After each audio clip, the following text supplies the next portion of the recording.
ହେଲା ମୁଁ କହିବି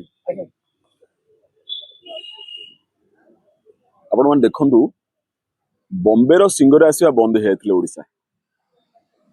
ହ୍ୟୁମାନ ସାଗରଙ୍କର ଏତେ ସୁରିଲା କଣ୍ଠ ଥିଲା ପୂର୍ବରୁ ଯୋଉ ଟ୍ରେଣ୍ଡଟା ଥିଲା ଯେ ବମ୍ବେର ସିଙ୍ଗର ଆସିବେ, ବମ୍ବେର ସିଙ୍ଗର ଆସିବା ବନ୍ଦ ହେଇଯାଇଥିଲା। ଏତେ ସୁରିଲା କଣ୍ଠ କିନ୍ତୁ ଆପଣ ମାନେ ଯାହା ଆଜି ଦେଖୁଛନ୍ତି ଗୋଟେ ଭିଡିଓ ଦେଖୁଛନ୍ତି ପେଟ ବଡ ହେଇଯାଇଛି ଛିଡା ହେଇଛନ୍ତି ଗାଇ ପାରୁନାହାନ୍ତି ଏମିତି କହୁଛନ୍ତି ନାକ କହୁଛନ୍ତି ନିଶ୍ୱାସ ନେବାରେ ମତେ କଷ୍ଟ ହଉଛି ତଥାପି ତାଙ୍କୁ ସେ ଗୀତ ବୋଲିବା ପାଇଁ ବାଧ୍ୟ କରାହଉଛି। ମତେ ଆପଣ କୁହନ୍ତୁ ଯଦି ଆପଣଙ୍କର ଦେହ ଖରାପ ଥିବ ଯଦି ଦେହ ଖରାପ ଥିବ ଆପଣ ସାମ୍ବାଦିକତା କରିବାକୁ ଆପଣଙ୍କୁ ଇଚ୍ଛା ହବ ଆପଣ କହିବେ ନାଇଁ ମୁଁ ଆଗେ ଟିକେ ଦେଖେଇଦିଏ ଗୋଟେ ଟାବଲେଟଟା ଦେଖି ଖାଇଦିଏ କି ମେଡିକାଲରେ ପଡିଯାଏ ଏଇଆ ଆପଣଙ୍କ ଇଚ୍ଛା ହବ। ତେଣୁ ସେ ସମାନ ଇଚ୍ଛା ବି ତାଙ୍କର ଥିଲା କିନ୍ତୁ ଯେହେତୁ ସେ ଶାନ୍ତ ଶିଷ୍ଟ ଭଦ୍ର ନମ୍ର ପିଲା ଥିଲେ ତେଣୁ ତାଙ୍କୁ କିଏ ରୋକିଥିଲା ବା ଏମିତି ବି ହେଇପାରେ ଡାକ୍ତରଙ୍କୁ ପ୍ରଥମେ ଦେଖେଇଥିବେ ଡାକ୍ତର କହିଥିବେ ଟିକେ ବିଶ୍ରାମ ଦରକାର ଟ୍ରିଟମେଣ୍ଟ ହୁଅ ଟିକେ ରେଷ୍ଟ ନିଅ ବୁଲାବୁଲି କରନି ଏଇଆ ବି କହିଥିବେ। ତ ଏଇଗୁଡ଼ା ଯେତେବେଳେ ଶୁଣି ଯାଇଥିବେ ଯୋଉମାନେ ତାଙ୍କ ପାଖରେ ଅଛନ୍ତି ଯେତେବେଳେ ଶୁଣି ଦେଇଥିବେ ସେମାନେ କହିବେ ଇ ବସିଗଲେ ତ ଆମର ବିଜନେସ ବନ୍ଦ ହେଇଗଲା। ତେଣୁ ସେଇଟା ହେଇଛି ତାପରେ ତଦନ୍ତ ହବା ଦରକାର। ମୁଁ ବାରମ୍ବାର ମୂଳରୁ କହିଛି ତଦନ୍ତ ହବା ଦରକାର। ତଦନ୍ତ ହେଲେ ଦୁଧ କା ଦୁଧ ପାନି କା ପାନି ହେଇଯିବ।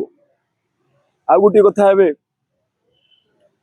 ଯେ ସେ ମରିଗଲା ପରେ କେତେ ଜଣ ଧର୍ମକୁ ନେଇ କଥା ହଉଛନ୍ତି କିନ୍ତୁ ତା ପଛର କଥାଟି ଆପଣ ଭୁଲି ଯାଉଛନ୍ତି। ଧର୍ମକୁ ନେଇ କହୁଛନ୍ତି କିନ୍ତୁ ସତଟା କଣ ସତ୍ୟ ବେସିକଟା କଣ ମୌଳିକ ଜିନିଷଟା ଭୁଲି ଯାଉଛନ୍ତି। ଗୀତଟା କଣ ଆକ୍ଚୁଆଲି ଗୀତଟା ହେଲା ଗୋଟେ ଛନ୍ଦାୟିତ ଶବ୍ଦ। ମୁଁ ଆଉଥରେ ଟିକେ ଛନ୍ଦାୟିତ ଶବ୍ଦ ତରଙ୍ଗ ହେଲା ସଙ୍ଗୀତ।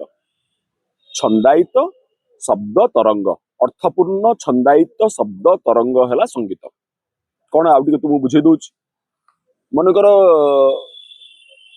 ଗୋଟେ ଶବ୍ଦ ତରଙ୍ଗ ଆମେ ଯୋଉ କଥାବାର୍ତ୍ତା କରୁଛୁ ମୁଁ ଯୋଉ କଥା ଆପଣଙ୍କୁ କହୁଛି ଏଟା ଗୋଟେ ଶବ୍ଦ ତରଙ୍ଗ ହେଲା। ଏଟା ଛନ୍ଦାୟିତ ହବ ଅର୍ଥପୂର୍ଣ୍ଣ ହବ ତା ହେଇଯିବ ସଙ୍ଗୀତ। ଫର ଏକ୍ସାମ୍ପଲ ମୁଁ ଆପଣଙ୍କୁ ଏକ୍ସାମ୍ପଲ ଦଉଛି। ମନେକର ମୁଁ ଡାକିଲି ଏ ଦେବ ଆ ଆ ଆ ଆ ଆସେ ଡାକିଲି ଶବ୍ଦ କହିଲି କାନରେ ବାଜିଲା ହେଲା।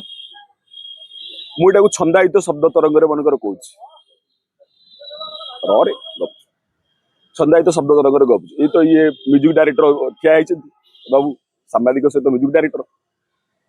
ତେଣୁ ମୁଁ ଆଜି ତାଙ୍କୁ ବେସିକଟା କହୁଛି। ମନେକର ମୁଁ ଡାକିଲି ଏ ଦେବ ଆ ଆ ଆ ଆ ଡାକିଲି ଏଟାକୁ କେମିତି କହିହବ ସଙ୍ଗୀତରେ କେମିତି କହିବ ଆ আরে দেব আ আরে দেব আ নিঃশ্বাস নাহি বিশ্বাস নাহি নিঃশ্বাস নাহি বিশ্বাস নাহি তুম জীবন বা আরে দেব আ আরে দেব ସମାନ କଥା। ମୁଁ ପ୍ରଥମେ ଡାକିଲି ଏ ଦେବ ଆ ତାପରେ ଏଟାକୁ ଛନ୍ଦାୟିତ କଲି ଛନ୍ଦରେ ଟିକେ କହିଲି ଏମିତି ମଧ୍ୟ ଏଟା ମୁଁ ମନରୁ ଭାବି ଦେଇକି କହିଲି ଆପଣ ଗୀତଟେ କରିଦେଇ ପାରିବେ କିଛି ଅସୁବିଧା ନାହିଁ। ସଙ୍ଗୀତ ଏମିତି ହୁଏ ସଙ୍ଗୀତ ଏମିତି ତିଆରି ହୁଏ। ଏଇଥିରେ ଆପଣ ମତେ କୁହନ୍ତୁ ଶବ୍ଦ ତରଙ୍ଗ ଏବଂ ଛନ୍ଦାୟିତ ଶବ୍ଦ ତରଙ୍ଗ ଭିତରେ ଯୀଶୁ କୁଆଡୁ ଆଇଲେ ଜଗନ୍ନାଥ କୋଉଠୁ ଆସିଲେ ଆଲ୍ଲା କୋଉଠୁ ଆଇଲେ କୋଉଠୁ ଭାଇ କିଏ ଆଇଲା। ତେଣୁ ସଙ୍ଗୀତ ଶିଳ୍ପୀ ହଉଛି ଗୋଟେ ବିଜ୍ଞାନର ଶିଳ୍ପୀ। ସଙ୍ଗୀତ ହଉଛି ଶବ୍ଦ ବିଜ୍ଞାନ। ତେଣୁ ଏଥିରେ ତାଙ୍କୁ ଗୋଟେ ଆପଣ ଆବଦ୍ଧ ଯଦି କରିଦେବେ ଗୋଟେ ଡବା ଭିତରେ ଆବଦ୍ଧ କରିଦେବେ କରନ୍ତୁ ନାହିଁ। ତେଣୁ ହ୍ୟୁମାନ ସାଗର ସ୍ୱରଟା ଲୋକଙ୍କ ହୃଦୟକୁ ଛୁଉଁଥିଲା ଲୋକଙ୍କ ହୃଦୟକୁ ଛୁଉଁଥିଲା। ଲୋକ ଆଜି ସେଥିରେ ରିଲ ବନଉଛନ୍ତି। ମୁଁ ଆପଣଙ୍କୁ ଗୋଟେ ଛୋଟିଆ ଭିଡିଓ ମୋ ଆଇଡିରେ ପକେଇଛି। ଜଣେ ବିଜୁ ଭାଇ ଜଣେ ପାନ ଦୋକାନ ସିଏ କହୁଛନ୍ତି ମୋ ସ୍ତ୍ରୀ କି ବ୍ଲଡ ପ୍ରେସର ବଢିଗଲା। ମୁଁ ହ୍ୟୁମାନ ସାଗରଙ୍କ ମୃତ୍ୟୁ ଖବର ଶୁଣି ବ୍ଲଡ ପ୍ରେସର ବଢି ଯାଇଛି ଟାବଲେଟ ଖାଇଦେଇ ଟାବଲେଟ ତାଙ୍କୁ ଲାଗି ସେ କିଣିକି ଆଣିଲେ।